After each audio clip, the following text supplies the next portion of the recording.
It is gonna be a shagala bagala, and yeah, Lilo is here, which guarantees chaos. Mayhem. Here he is, and he's And got the we're live. cacti.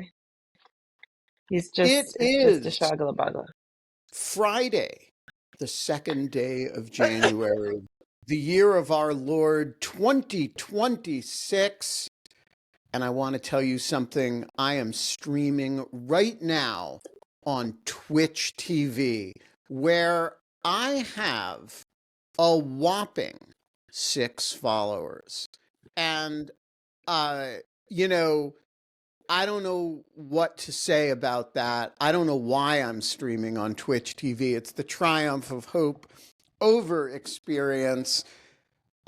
Yes, I am at the cabin in the woods. Yes, Kate, I am going to keep the monologue really brief today.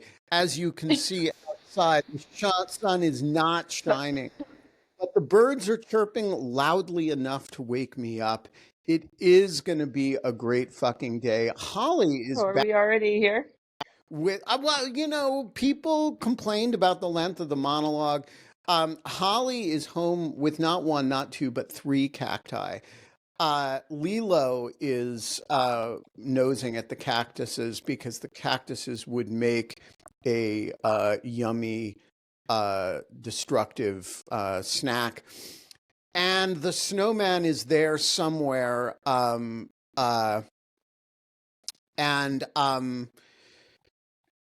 folks, cactuses, do you have Oh, something is to it say? time? All right, let's see if we She's can out do of this. practice. I am. Oh, oh,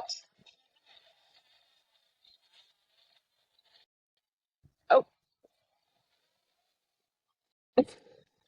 Yeah, that was a good one.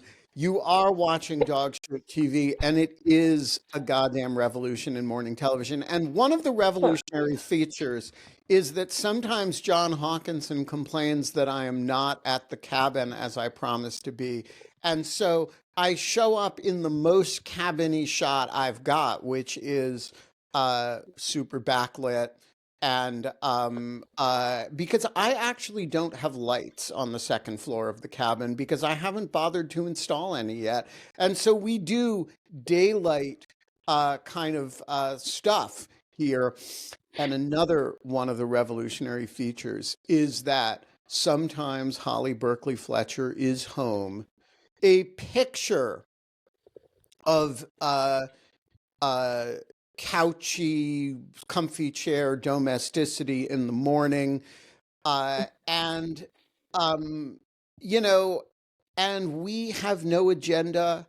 It's like it's a veritable portrait of mindfulness. We are just here in the moment of television. There's no plan.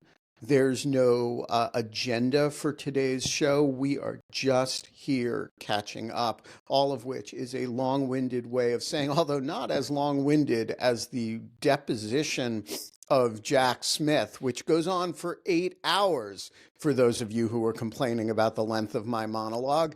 Um, we're not allowed to have fun anymore, but we are allowed to have the 2nd of January in our native habitats, Holly's comfy chair, and This is my. not my native habitat.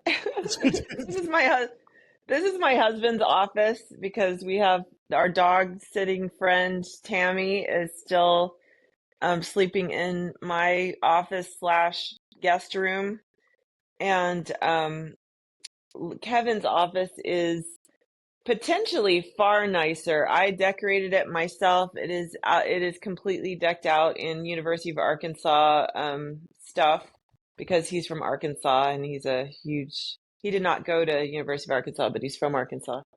And I painted it and it's all amazing. And then he, of course, trashes it with junk, and he has like some weird workout bar over there. I don't know. So he has a far superior office that nobody sleeps in. He also has an actual office at his actual job, which I no longer have, of course. So a case could be made that this should be my office and he should be relegated to the guest room, dual purpose room. But, So I did this. Yeah. I want to compliment the citizenship of Carol H., who has subjected herself to 4.5 hours of the deposition of Jack Smith, which, by the way, that's more than I have gotten away with so far. I have only listened to about 2.5 hours of it. But I'm going to listen to the rest today and then write the situation column about it. And I expect all of your congratulations on my citizenship. Um, uh, you can write me in the comments because I am subjecting myself to this travesty. I have no idea what has been going on. I'm so out of touch with the world right now, and frankly, I've never been happier. Well, I have no idea I what you're talking about. I have been too entirely out of touch. I have mostly been ignoring the news. But Oh, the Jack deposition. Smith was Jack subject Smith. to a congressional deposition that went on for 8 hours. The video and transcript of it were released on the 31st because Congress is so proud of it that they decided to bury it on New Year's Eve. And so far, I gotta say, they have not laid a glove on him. It is Shocking. I'm actually so shocked. well, I mean, look, that's what I also used to say about Jim Comey. He would go up there and testify, and then they indicted him for one of his answers. And so, But I not I really don't. because it didn't stick. So there you go. They didn't Well, really right, indict and him. and also, I suppose if you're willing to do non-merited indictments, I suppose you can indict anybody for anything.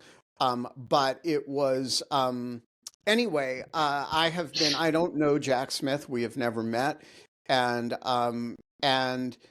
I am actually not certain, like I would recognize him on the street from his photographs, but he's not somebody that Yeah, distinctive. I know well and or at all. And I don't know that I had ever heard him speak before, except maybe there were like press conferences where he announced something, but I'm not sure. I didn't. I realized I know him little enough that I did not know what the sound of his voice would be like. And so far, I am pretty impressed. Yeah, he seems impressive. And, given that the whole country saw the crime on national television, I can't imagine that they're going to undermine his case, really. So, but, good luck to them. They're very creative. Right, but there are And many so, ways to trip somebody up other than undermining his case. The Republican counsel spent almost the entirety of the first hour of it talking about or asking him about the subpoenas for toll records, call records for members of Congress, oh, which right. is, you know, uh, which is to say they were, obsessed with their own role in the thing.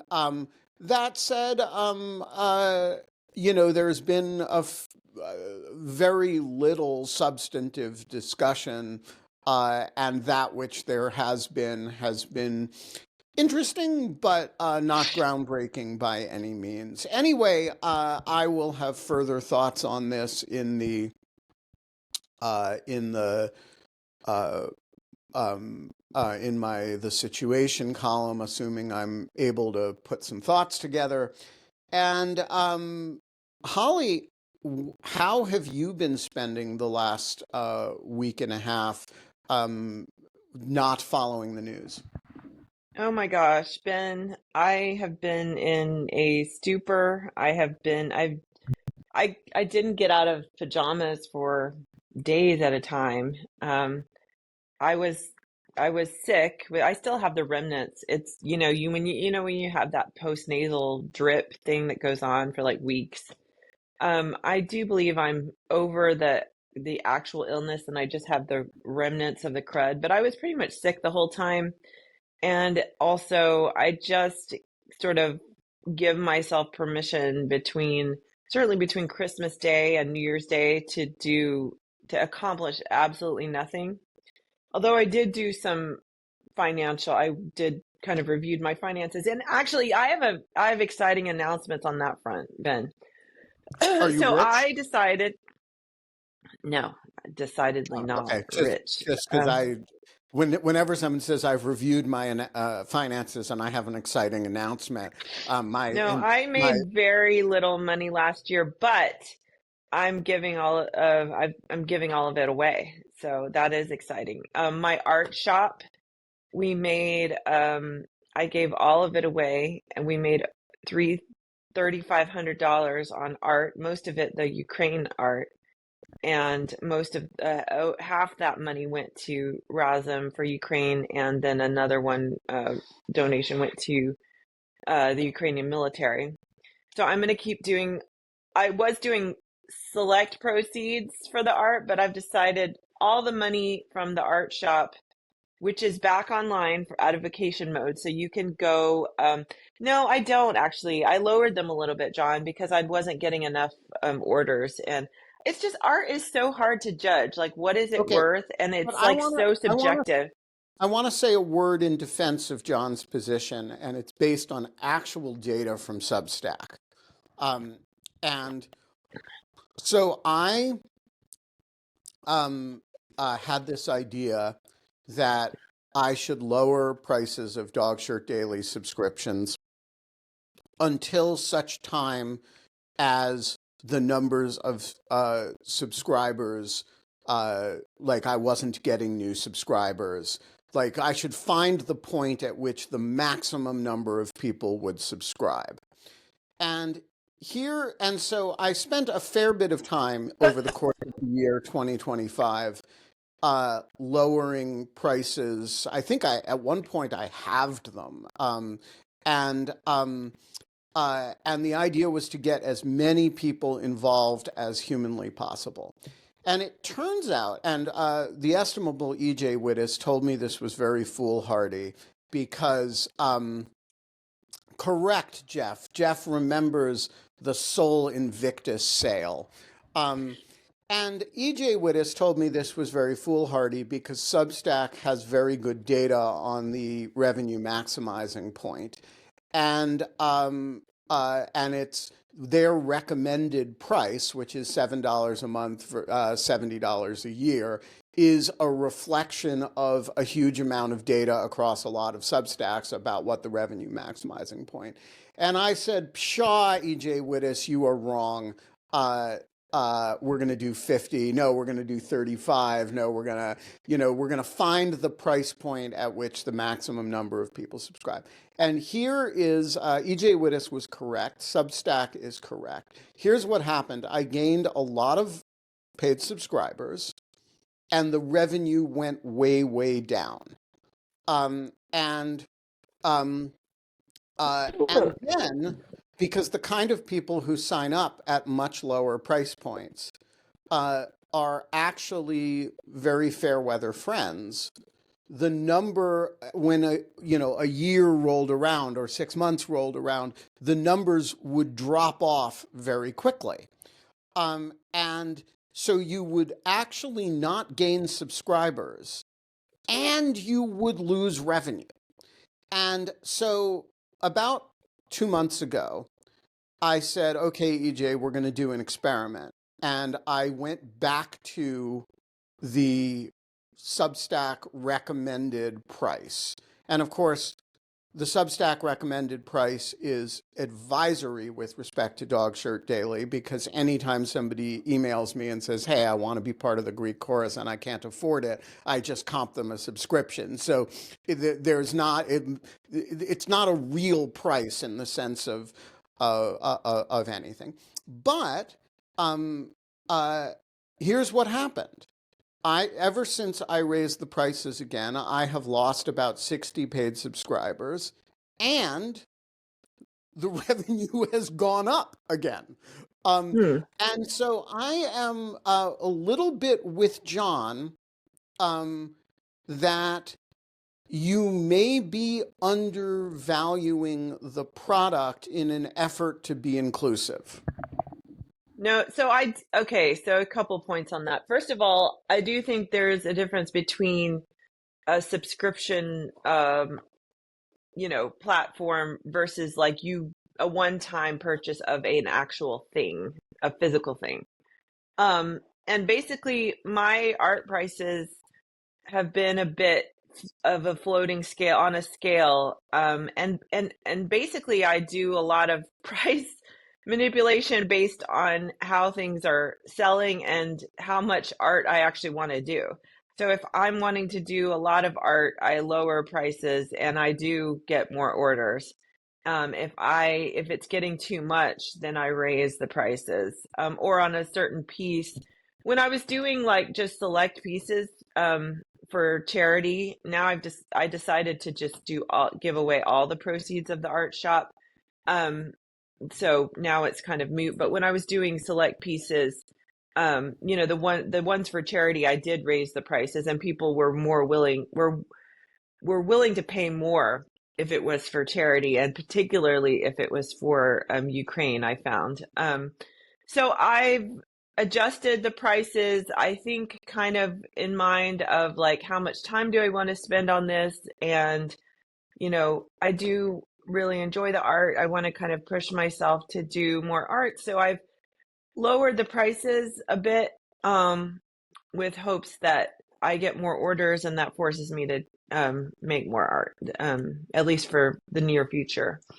So anyway, it's on Etsy. It's called Art for Democracy, and you can go and order and force me to do art, which is very good for me. I'm married to an economist, and this is also he's all about supply and demand. Surprisingly, I don't know why the economists are so involved. So I do think when it's a physical thing, it's a one-time payment for a thing. It's a supply demand situation. Subscriptions are a little bit different. What I did last year, which I have to say, and again, under Kevin's advice, my goal on Substack at this time is different from yours. I'm just trying to I don't, if people read, fine. I'm trying to collect subscribers so that I look bigger than I am. Like if they So want to this read it, great. This is really an important procedure. When you are starting as a public figure, you are trying to get mind share. And if you're not trying to do anything else. You're trying to be visible in and get people attracted to the product that you will figure out how to monetize it later. You will figure out how to, but yeah, you are absolutely correct in that regard. So, but I did monetize it this year and I gave people nothing, basically nothing, essentially nothing. We had some monthly, not quite monthly, chats for paid subscribers.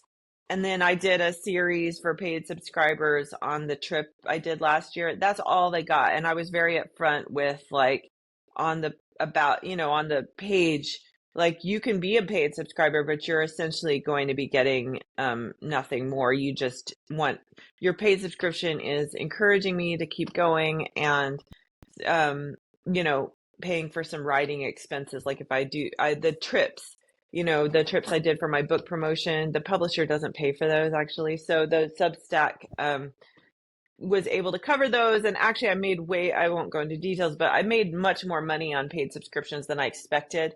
I'm also giving all of that away as well. I've decided to basically, I am a fortunate person to have a spouse that is supportive of my shenanigans. And we have taken a hit given I've left my, regular paying job, but we're fine. We may not be able to remodel our kitchen, which I kind of want to do, Your kitchen is um, great. Why would you want to remodel No, it? because it's the you didn't look closely. The cabinets are really in very bad shape. But anyway, whatever. It's not important. It's a luxury item. Um, so this year I'm just gonna keep doing that, and I'm upfront, like this is basically for all donations, going to donations to various pro democracy and other charitable causes. And yeah, and I'm obviously donating my time as well, which I'm excited about. So I am basically a one person nonprofit at this point, but not a 501(c)(3). You don't get a tax deduction yet, for me, if you give me money, but I will pay it forward. So Well, so I think actually that so I had a little bit of a crisis the other day on December 31st, because I spent about 4 hours giving away a rather large sum of money. I try to do as much of my charitable contributions on December 31st as humanly possible, partly so because does it's my a husband. We did a cold clearinghouse thing. So yeah, it's a nice way to spend time with Tammy, thinking about like what we want to give away, who we want to support, what we want to do. And secondly, if you do it all at once rather than respond impulsively, which I also do, rather than yeah, respond impulsively over the course of the year to people making requests or to things that move you, then you do it in a much more mindful fashion.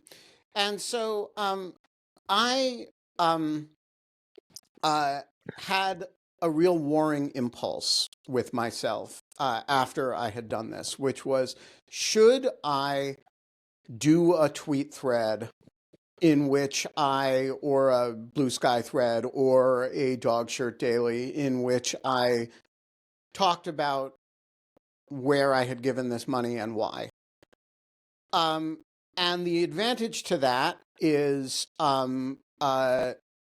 of course, that it may inspire other people. And the recipient organizations always want you to share yeah, information that you gave to them. Um, uh, on the other hand, I am old fashioned about charity. I believe the best yeah, charitable donations are anonymous. I don't give anonymously because I actually do want the organizations that I support to be able to come back to me. But I don't generally talk about my charitable contributions, except in the very limited sense that sometimes EJ and I do the cause of the day thing, right? Where we try to, but somehow the thought of listing, okay, here are I don't know whether it was 20 or whatever contributions that I made, even if you didn't talk about the magnitude of them, um, like there's something self-regarding about that. And so I oh yeah, didn't do it. I even like thought about like, okay, is there a way to do it that is like, but somehow it's all like, oh, what a great philanthropist I am. You should be like me and give away, blah, blah, blah. And it felt really wrong and not in the spirit of what I was doing, what I was trying to do. So I didn't do it. I didn't say anything about it. And I honestly am not sure I did the right thing. Um, I I definitely avoided the virtue signaling pitfall. yeah. But I also, the thing about Mm-hmm. virtue signaling is that it actually encourages other people to the The same virtue. virtue. And some of Yeah, these organizations are yeah. organizations that people might not know about. And some of them are organizations like lots of people want to give to Ukraine. How do you give to Ukraine charities in a fashion that's maximally effective? What are the organizations that I actually trust? These are actually not trivial questions. And so I am not sure that I got it right. And I wonder if I should have done it differently. and specifically done it differently on December 31st, which is the day that lots of people are giving away money. And so I was struck by this with respect to my own organization. I did it very differently. I publicly said I was matching $5,000 of contributions to lawfare, and that raised, I don't know how many of those contributions would have happened anyway, but that encouraged a lot of people to give money. And so I feel conflicted about it, honestly, and So I do I. don't I feel know what so the right way to do conflicted. it. Yeah, so I feel probably an extra layer of conflicted because I grew up in a culture of virtue signaling as the child of missionaries, which I hated. I mean, missionary kids, we sit around and often complain about our parents virtue signaling. Um, all the good things they're doing, the newsletters, the missionary newsletters are like notorious. We anyway, so I grew up just literally hating this, and now I find myself that in the past year doing a lot of this because for the reason that you're talking about. Well, first of all, when people are directly giving you money, either with a subscription for an amorphous newsletter, whatever that's worth, or for a physical item, they're like basically, they're paying you money. I do feel like, there's some, it does maybe behoove you to be transparent about what you're doing with money. Um, and that may encourage further Right. revenue.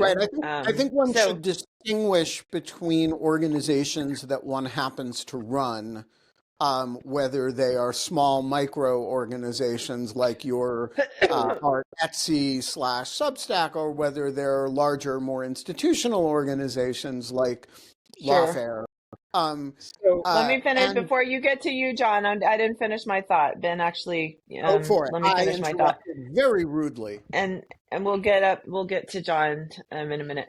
So, and then the other reason why I did, probably too much virtue signaling last year on all of my various activities is just because right now we're in a moment where people power is essential.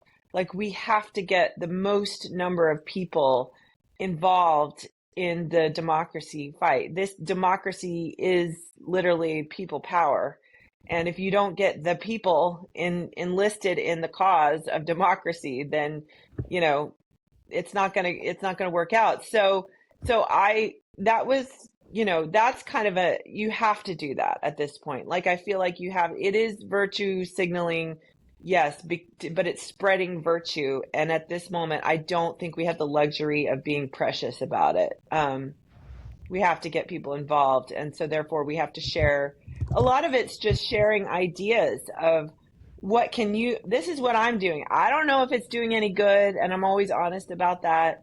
But this is what I'm trying to do, and this is what I'm doing. What are you doing? Like, share your ideas. Maybe it's better than what I'm doing, and we need to like communicate and share ideas and get more people involved. So that's kind of where I've come down, and but it's a little icky. I'm not gonna lie. John Hawkinson, the floor is yours. thank you, Ben. I just wanted to observe that And you Holly are is. allowed to ask me about the stairs. We'll go there. I will proxy for Nicholas, but I want to address the issue of marketing. I found Holly's answer to me extremely compelling, by the way, that you had adjusted the prices and that the expensive ones weren't selling, except both in your analysis and Ben's analysis, and even the subsequent conversation about charity, you didn't really address the issue of marketing. And I think it's important to note that a lot of people will only go and look at your Etsy site after you talk about it on the show, or people will only think about subscribing to Ben's Substack after he mentions there's a sale or not a sale. And so the fact that we don't hear very often, if you raised the prices yesterday before we had this conversation, that would have been a very helpful experiment. Or if we had this conversation about charitable signaling back in 2025 when people were thinking about their expenditures, that would also have been great. And I similarly on the We don't Substack. try to be helpful here. No, no, no. I look at my lovely background. It's fallen behind the couch, and maybe I can. Let's see. Oh, I can restyle. There we go. That was horrible. Just to get all the horror out there. But yeah, so but I did find your answer to be convincing. Um, Based on the date, it's what I would do. Always make sure you have at least a few high-priced items. Um, I mean, it reminds me of the last time I bought a real piece of art. Well, not when in high school when I bought a real piece of art at an art auction. It's because it was one item by that artist that was priced low, but it also got me in the habit of art buying. And the artist said to me, "Well, we set that one low so that people like you could buy it." well, I kind of set the prices based on, I mean, there's a range, obviously. Like, I'm not, some of it's imposter syndrome. Like, I'm not a real artist. I've been doing art for like 5 years. I had no interest in, well, I had interest in buying art, but not in doing art. Sorry, Lilo is being his usual ridiculous self.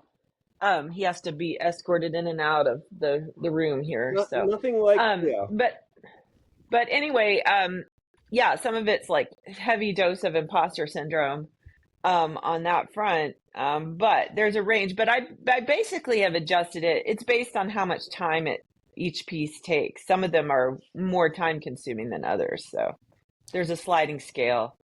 Yeah, So We'll I see how just it want to goes, say, I just I want to think you should say just double them all. about Dog Shirt Daily Ready, which is a kind of performance art, of course, but is fundamentally not an artistic endeavor, right? Um, I believe very strongly, and my experience with Twitter is what shaped this belief, that um, if anybody is going to monetize my feed, it should be me. I don't want Elon Musk monetizing my feed. I don't want Mark Zuckerberg monetizing my feed. I want to have a trust relationship with a readership or a viewership or a listenership that is that they're going to pay for the content, presumptively, and they're going to trust me to do good things with it. Like, for example, give a lot of it away or spend it on dog shirt on mischief, which is actually, or employ EJ Wittis with it, right? But that relationship, that idea that my content has value and I'm going to realize the value rather than let Elon Musk realize the value or let Elon Musk's blue sky competitors realize the value, that seems to me to be a deep error that that that I learned the hard way um, when Twitter blew up. I had invested a huge amount in giving away my content to billionaires to monetize, and I don't see any good reason to do that. So Substack's relationship is a very simple one. They take 10%. They function basically as an electronic literary agency. They provide a platform. It's a fee for service or a percentage for service relationship. And my view is I don't want anybody to not have access to this content because they are unable to afford it. So if somebody wants to, it says this on the site, if you can't afford it, send me a note and I'll make it, I will deal with that. But the beyond that point, the basic principle is number one, it should be priced at the revenue maximizing point, assuming you have that exception. And number two, the relationship, the financial relationship should be a relationship between me and the user and the audience, and should minimally involve anybody else except co-hosts who I eventually aspire to pay. That's the that's the theory of it. But I'm also a professional writer, and I totally understand that somebody who has a different relationship with their written content or their other content is going to have a very different attitude toward that. Ben, I think you're preaching to the choir, so I don't want to feed your fire any further. I did want to turn back to Jack Smith. I also watched the whole deposition at double time speed and skipping the parts that no one would watch, namely the big red screens that say they're on break. And I think the question that I came away with is why the uh, Republican Party felt political pressure to release both the transcript and the video. I understand they chose to release it at maybe the best time they could, which was the worst time for notice, which was Christmas Eve, or sorry, New Year's Eve. But nonetheless, I wonder what was pressuring them to do so because it certainly didn't make them come off looking particularly good.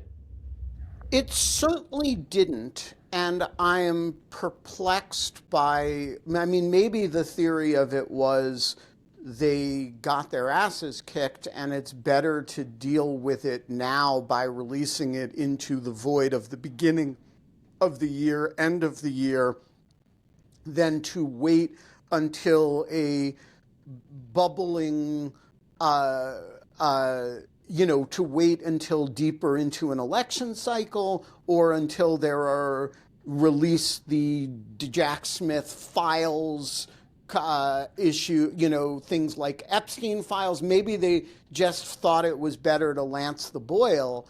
I agree with you. There is, at least in the part that I've seen, there is nothing of value to them in this. They, the, Jack Smith looks like a serious guy doing serious work, and they look like um, people who are clowning. I don't know. The, I am perplexed by it. I think it doesn't change in tenor when you get to the end. There are a couple of moments where there are very minor GOP wins, but so minor. The other thing I wondered about was uh, it seems like there's a non-zero chance of a part two after Smith is able to talk about the contents of part two of the report. And if that's the case, it seems even less likely that they would want to release this part now. But so maybe that's a good indicator that there isn't going to be a second deposition. Although, Yeah, I oh, mean, I'm sorry, but if you were Jim Jordan, I'm not sure the experience of this round one would make you eager for a round two. the other observation I had was I really liked the format. Um, we often hear criticism about the congressional hearing format and how the short rounds with members are so useless.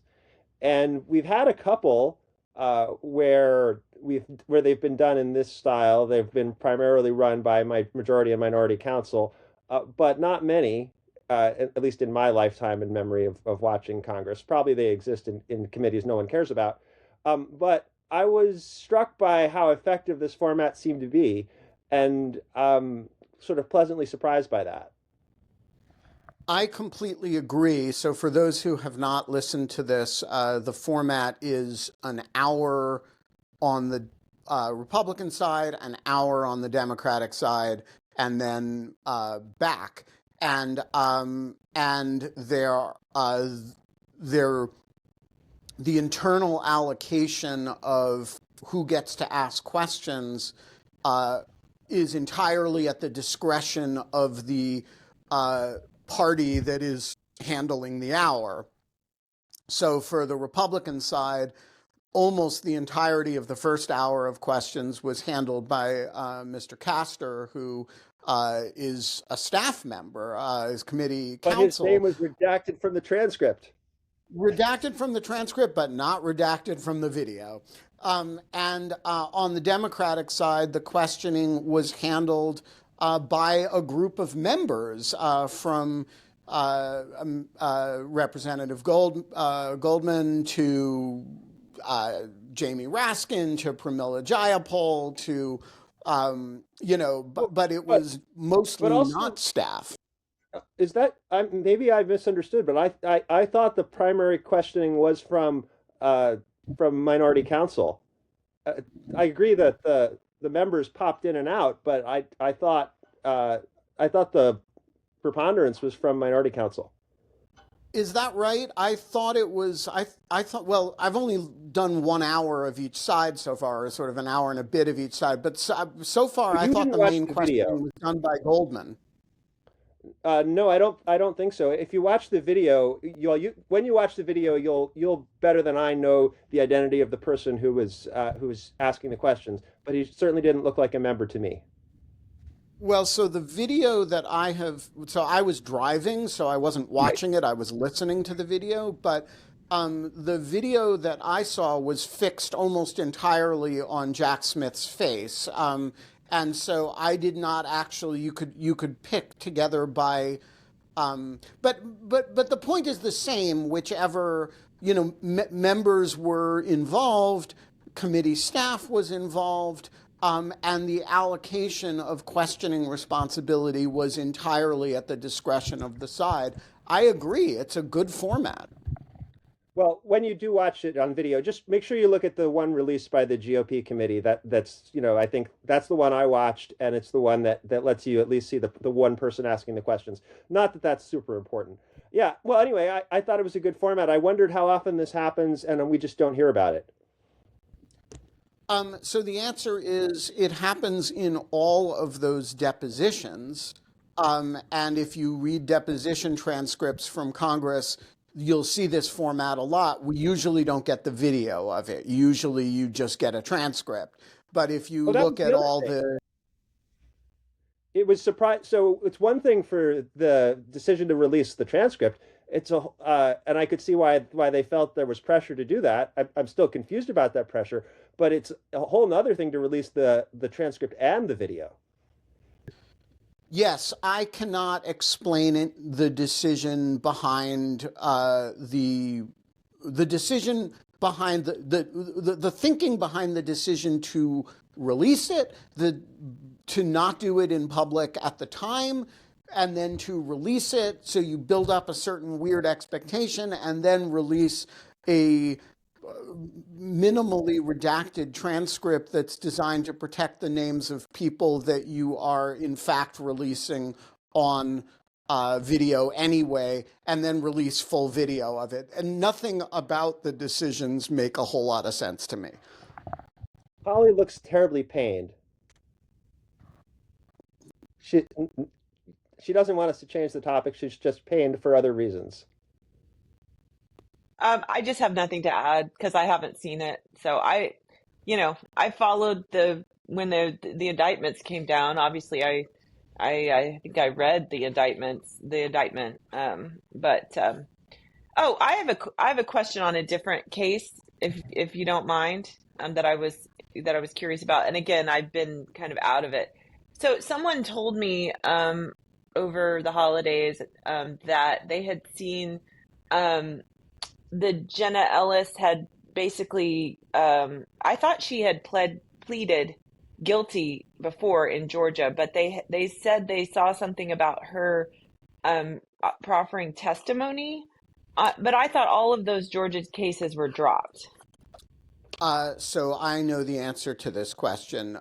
Jenna Oh, Ellis good. pled out in the Georgia case. As part of Right. her plea, she gave a proffer. That Okay, proffer was right. videotaped. Um, and Oh. um, uh, and so the case was dropped, but not dropped against those who pled. Those who pled, their case had been resolved before the Oh, thing. So she has an outstanding criminal conviction in Georgia. but her testimony is now kind of OBE is basically it. Is that right? Well, I mean, her proffer was proffered testimony of things she could say if called as a witness in this other in the residual case, but she is not. going to be called as a witness because, of course, the case no longer exists. Well, there are cases which now there it just in makes me so mad. in Arizona still, at least, though. Right, Are there? there are still fake electors cases, although many of them have been dismissed for other reasons under state law.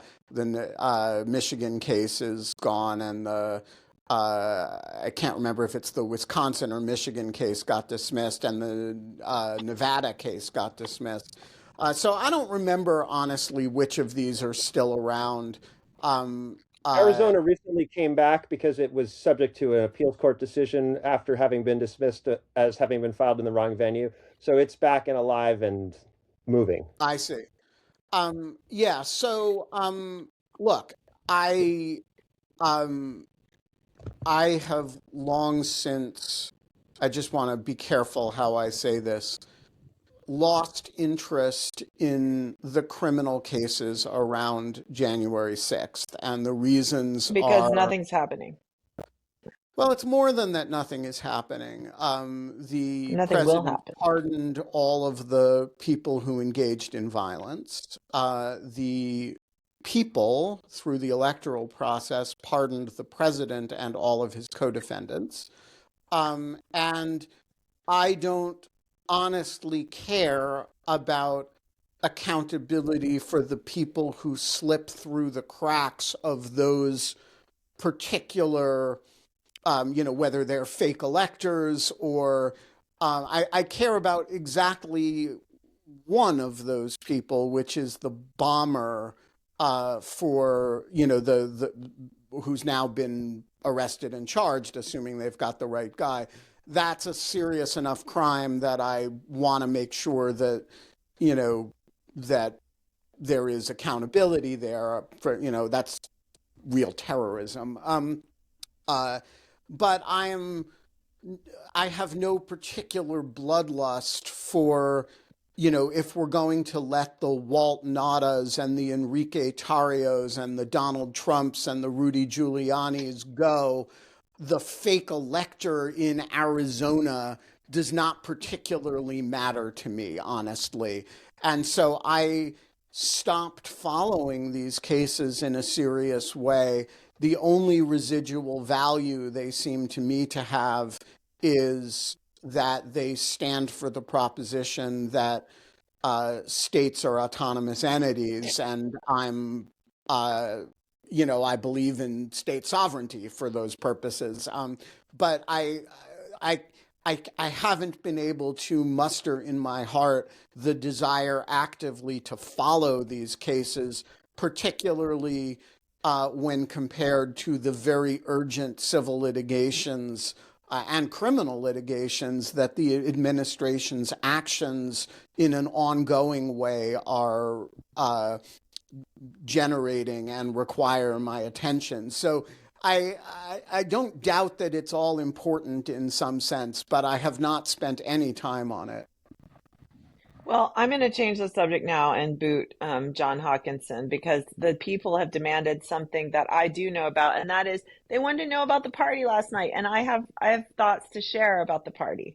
So Polly, I just want to encourage Ben to give us an update on the stairs. And Nicholas, who appeared while you were absent, had strong words for Ben. But I think we would all appreciate getting a view in the darkness, Ben, of your stairs, and that could, of course, be in the final seconds, or it could be before Yeah, Holly's so party I will give a discussion. stairs update now, which and then turn it over to Holly. The reason you guys haven't gotten a stairs update is that work on the actual staircase so far has not really begun.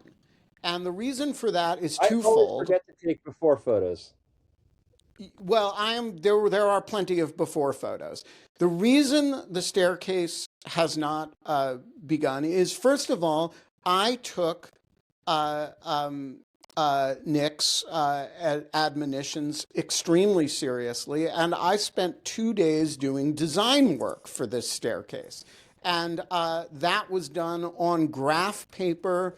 Um, in my home living room, not even at the cabin. I came out here, I took hundreds of measurements, And then I went home to Washington and did design work on my couch. That's reason number one. Reason number two is that the construction of the staircase actually requires the destruction of the existing staircase before it can happen. And given that I need access to the top floor of my of the cabin, which is where I sleep, I have not destroyed the staircase until I am really ready to build the other staircase yet. Unlike the East Wing of the White House. Correct. You could just take a page from Trump, just destroy it first, and then you worry about what is going to go there later. So there will be some destruction of the existing staircase today and tomorrow. But there will not be pictures, update pictures for a number of days or even weeks because, I do have a day job and there are also many other construction projects around the cabin going on. And so the existing staircase, there will be pictures of destruction probably Monday. I guess today's Friday, so the next Dog Shirt TV is Monday. There will be pictures of the destruction coming soon. But the actual construction of the staircase is still a little bit of a ways off. The design is now complete.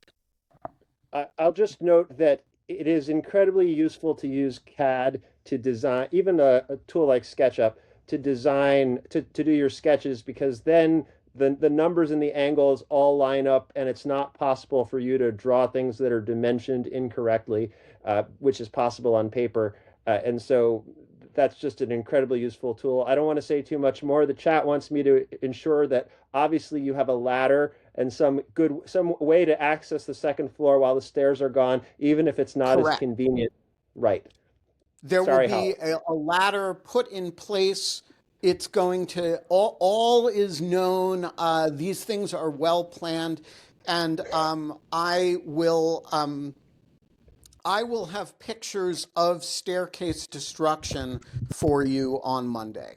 I'm not sure how much of it is going to get done, but some of it will get done. We will later quote, "These things are well planned," back to you in the face of certain future evidence, my time machine tells me. Your faith in me, John, is noted, and Nick as well. Holly, the remainder of the show is yours to describe parties to your heart's content.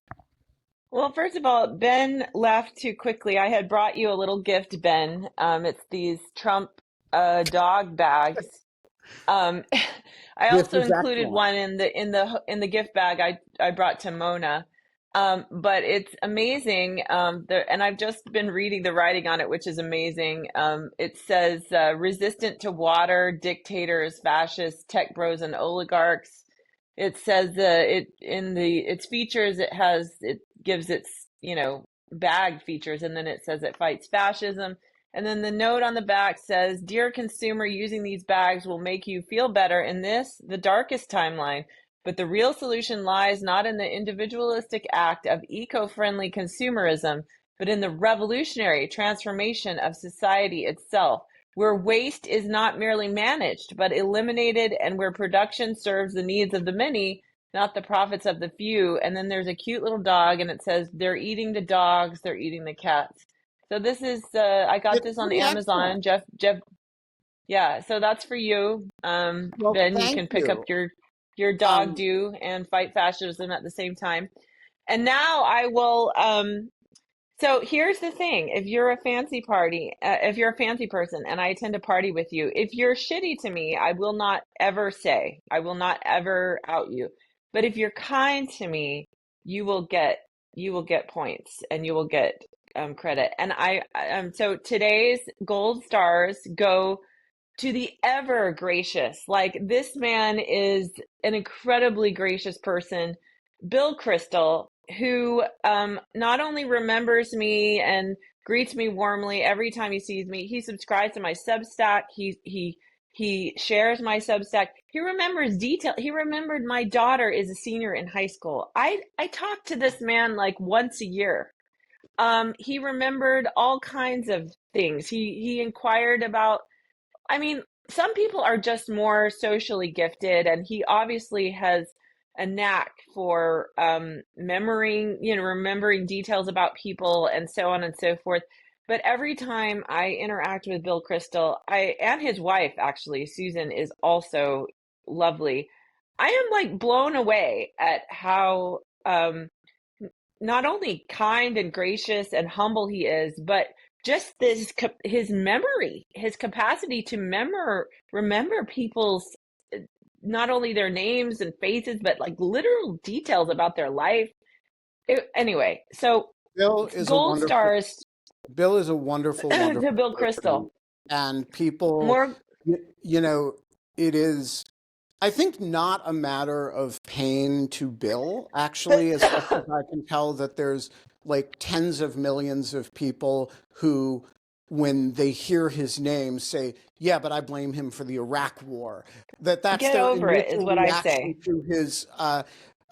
to his existence. But it is a source of pain for those of us who are fond of Bill, and I think he is, he is somebody that I really admire and think. Uh, and by the way, if you don't listen to his show, The Conversations with Bill Crystal, it is one of the best long form interview discussions with serious people about serious issues. It's available on YouTube, it's available on podcasts, and it's just serious people sitting down and having serious conversations with Bill.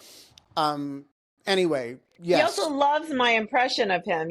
I've done a few of these Bulwark parody videos, and he and his wife are a big fan of my impression of him, which again speaks to his great character.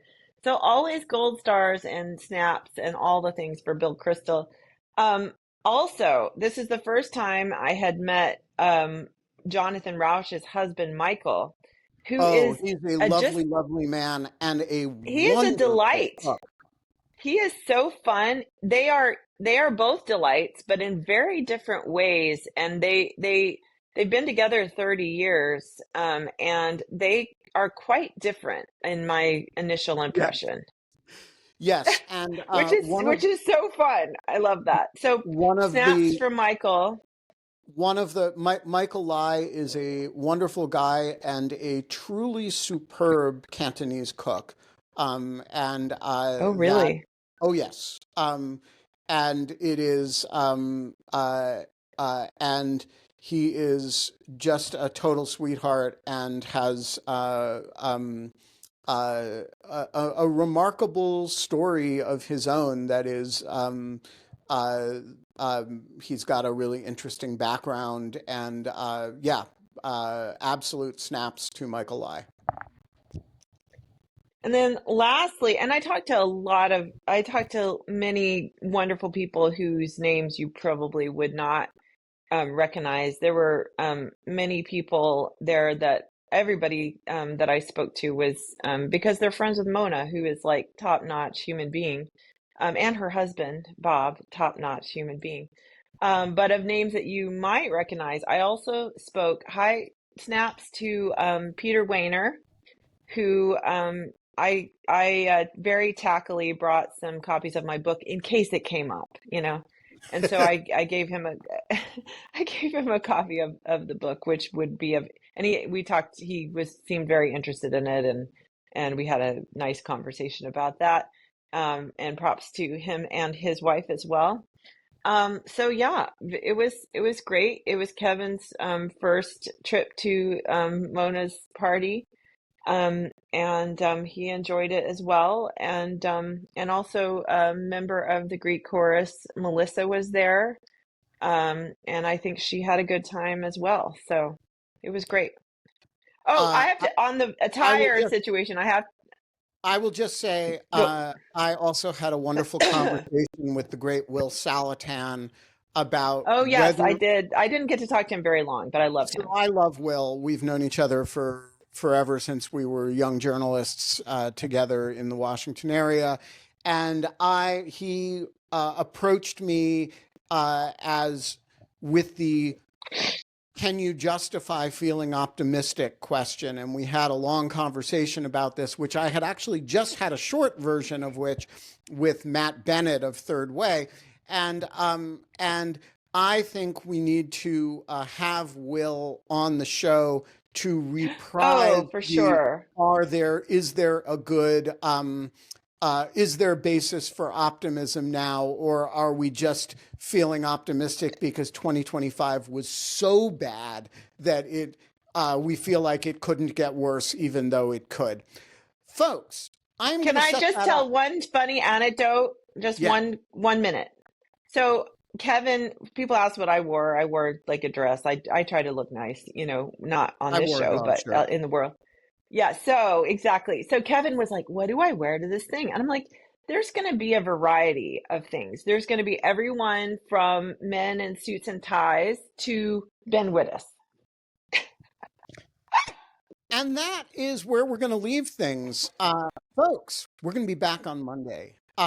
I am going to have over the weekend, I am told by Nastya Lapatina, a Substack Live with Nastya about the new Ukrainian chief of staff who has just been named to replace Mr. Yermak.